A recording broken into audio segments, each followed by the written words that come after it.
तब तक झारखंड में बालू माफियाओं का नंगा नाच लोगों को देखने के लिए मिलेगा। इसके खिलाफ आवाज उठा रहे, उन्हें खुले तौर पर धमकी दी जा रही है। बालू बलवान है, नेता मस्त और जनता त्रस्त है।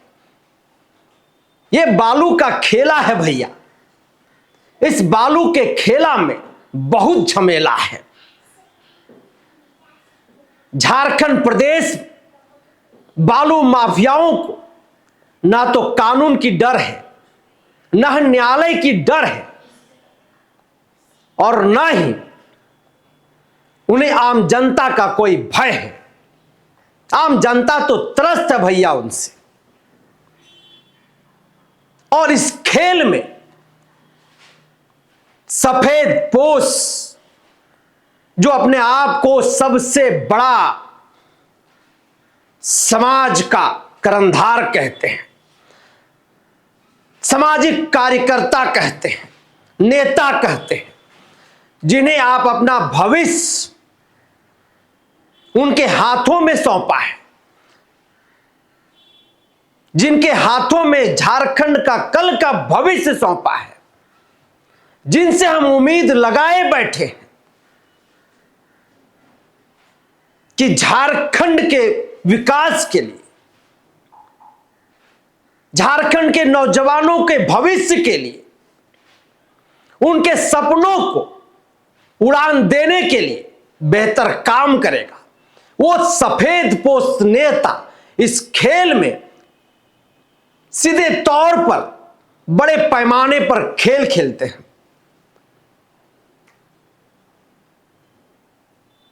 और वो वर्दीधारी जो गरीबों, दलितों, शोषितों पर अपनी वर्दी का रौब दिखाते हैं, धौंस दिखाते हैं, गरीबों को मारते हैं, पीटते हैं, अत्याचार करते हैं, शोषण करते हैं, मारपीट करते हैं, बिना जुल्म का उन्हें सलाखों के पीछे भेज देते हैं। मैं बात कर रहा हूं झारखंड पुलिस का। झारखंड पुलिस और सफेद पोश नेता, इन दोनों के संरक्षण में ही ये बालू माफिया पनप रहे हैं, पल रहे हैं। और इनका आज जो रूप है, उस रूप को देख करके आपका भी रूह कांप जाएगा।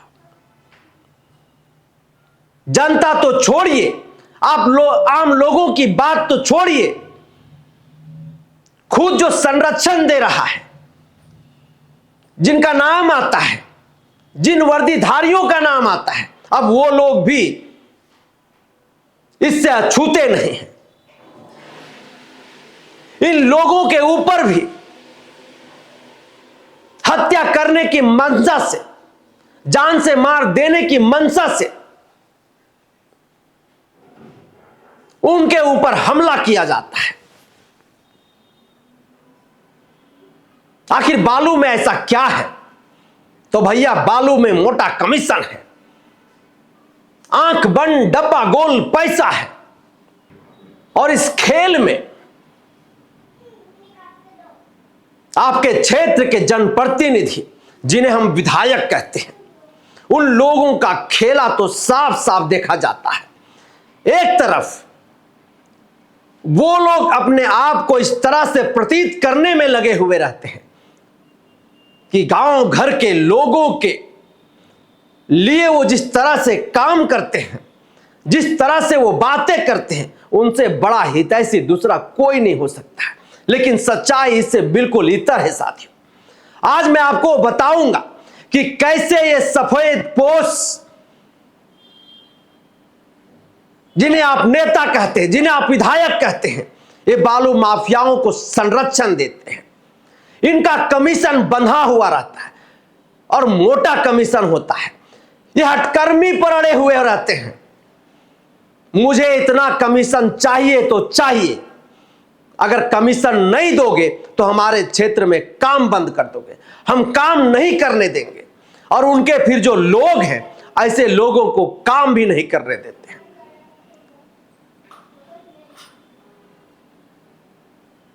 और इस बालू के खेल में पीस रही है आम जनता, त्रस्त है। 40,000 50,000 रुपए हाईवा उन्हें बालू खरीदना पड़ रहा है। आप गांव घर में चल जाइए, हम हर दिन जाते हैं, जब गांव घर के लोगों से बात करते हैं तो वो साफ कहते हैं कि भैया बालू तो सोना से भी महंगा हो गया है। ऐसा लग रहा है जैसे हम हीरा खरीद रहे हैं। नेता लोग से जाकर के जब इस बात को कहते हैं कि थाने वाले लोग हमसे पैसा मांगते हैं, ट्रैक्टर जो बालू लेकर के आता है वो साफ कहता है कि हमें घाट पर भी देना पड़ता है, बीच रास्ते में जहां जहां चेक पोस्ट पड़ता है, जहां पर थाने पड़ते हैं, वहां पर मुझे देना पड़ता है, नेताओं के लोगों को देना पड़ता है और वो पैसा सीधे तौर पर उन नेताओं तक पहुंचता है। जोड़ते जोड़ते जिस बालू की कीमत 2,000 रुपया होती है, वो किसी घर के दरवाजे तक पहुंचते पहुंचते 20,000 रुपया हो जाता है। आप समझिए कि झारखंड में, जिस झारखंड को खनिज संपदाओं के लिए लोग जानते हैं, वहां पर बालू माफिया किस तरह से पनप रहे हैं, किस तरह से हावी हो रहे हैं। यह कोई नई खबर नहीं जो मैं बता रहा हूं, लेकिन जो इसके पीछे की सच्चाई है वो बेहद ही कड़वी है, क्योंकि इसके पीछे का खेल खेलने वाला, इसके पीछे का सबसे बड़ा माफिया, सबसे बड़ा गुंडा हमारा नेता है, जिन्हें हम अपना भगवान समझते हैं, जिन्हें हम अपना मालिक समझते हैं, जिनके हाथों में हम 5 वर्ष के लिए अपने क्षेत्र के विकास के लिए, अपने बच्चों के भविष्य के लिए, अपने जल जंगल जमीन को सुरक्षित करने के लिए, नीति निर्धारण करने के लिए जिम्मेवारी देते हैं, एक वोट के माध्यम से सदन के अंदर भेजते हैं, वो लोग सबसे बड़ा इसका जिम्मेवार है। अगर वो लोग चाह ले तो कल का कल ये जो बालू माफिया हैं वो दिखाई देना बंद हो जाएंगे, और वो पुलिसकर्मी जो सड़क पर पैसा वसूलते हैं, खुलेआम सरेआम गुंडों की तरह जो काम करते हैं, उन पुलिसकर्मियों पर भी कार्रवाई की जाएगी, उनके ऊपर भी शिकंजा कसा जा सकता है। लेकिन हमारा नेता ही नहीं चाहता है कि जिस जनता ने मुझे जिता करके सदन के अंदर भेजी है, उस जनता के लिए हम ईमानदारी पूर्वक काम करें, उस जनता की सेवा के लिए हम अपने आप को समर्पण कर दें, और उसका फायदा प्रशासन के लोग उठाते हैं, पुलिस या तंत्र उठाती है, और शिकार होता है वो आम लोग जो जीवन यापन करने के लिए, जीने खाने के लिए थोड़ा बहुत गांव घर में, अगर उनके पंचायत के क्षेत्र में, उनके गांव में आसपास से अगर बालू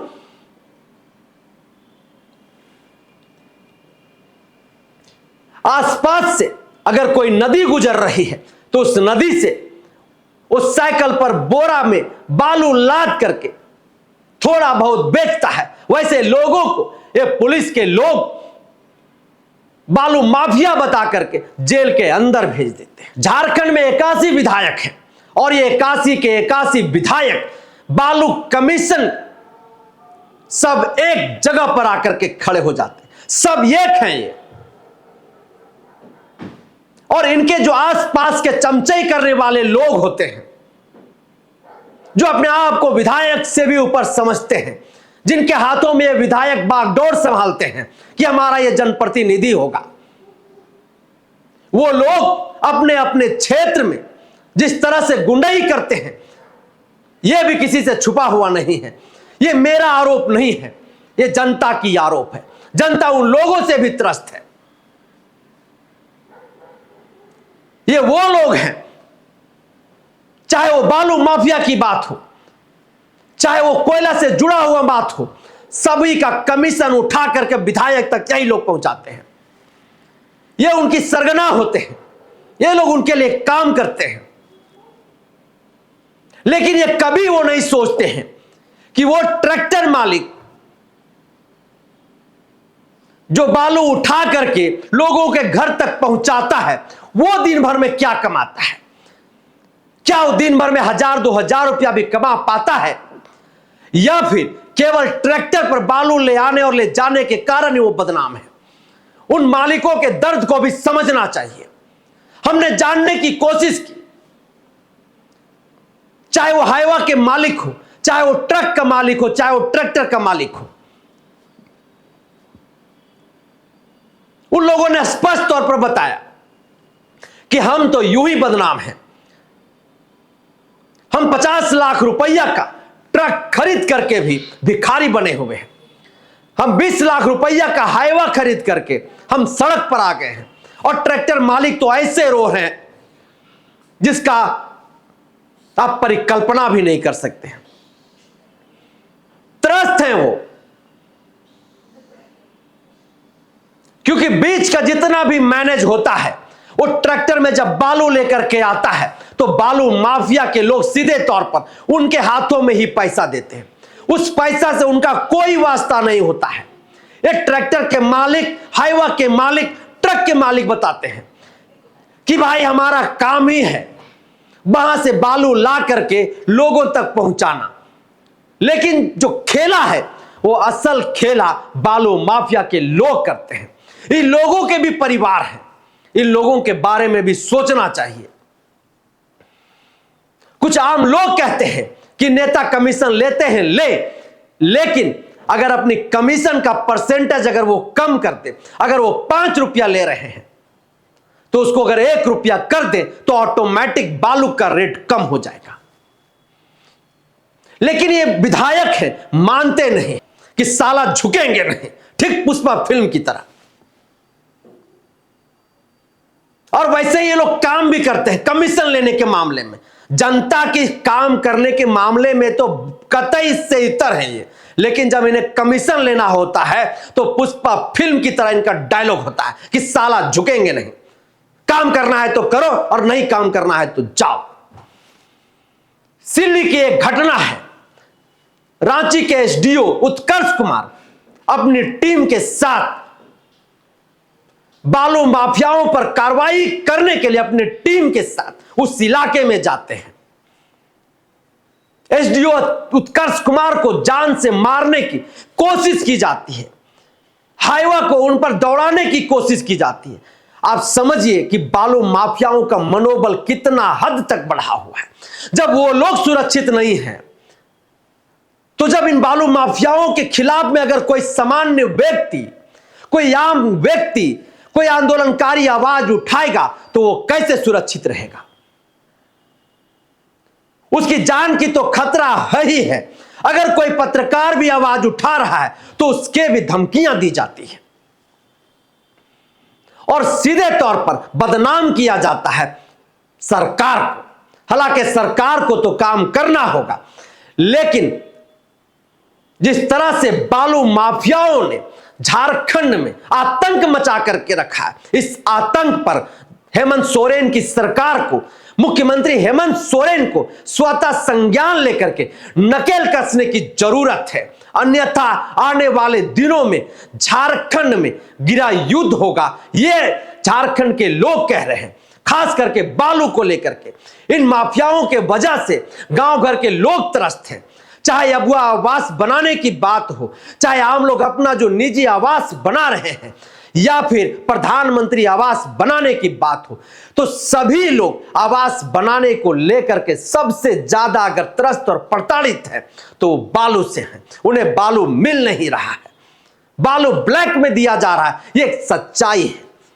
चाहे सरकार इसके लिए लाख ढोल पिट ले, चाहे वो किसी प्रकार का वेबसाइट बना ले, लोगों को कुछ भी कह दे, लेकिन वहां पर भी बालू माफियाओं का ही कब्जा है। हर जगह एक चैन सिस्टम काम करता है। आपको 6 महीना साल भर का समय लिया जाएगा, आपको कहा जाएगा कि 6 महीने तक बुकिंग है। आप समझिए कि क्या सिस्टम काम कर रही है। कई एक ऐसे आदिवासी गरीब परिवार के लोग हैं जिन्हें अबुआ आवास आवंटन हुआ है, लेकिन उन्हें बालू नहीं मिल रहा है। कुछ ऐसे लोग हैं जो इसके खिलाफ आवाज उठा रहे हैं, उन्हें खुले तौर पर धमकी दी जा रही है, जान से मारने की धमकी दी जा रही है, हाईवा से उड़ा देने की बात कही जा रही है। तो आखिरकार कब तक झारखंड में ये बालू माफियाओं का नंगा नाच लोगों को देखने के लिए मिलेगा? आखिर कब तक पुलिस प्रशासन के सह में, नेताओं के सह में ये बालू माफिया अपना आतंक जारी रखेंगे? ये देखने वाली बात होगी।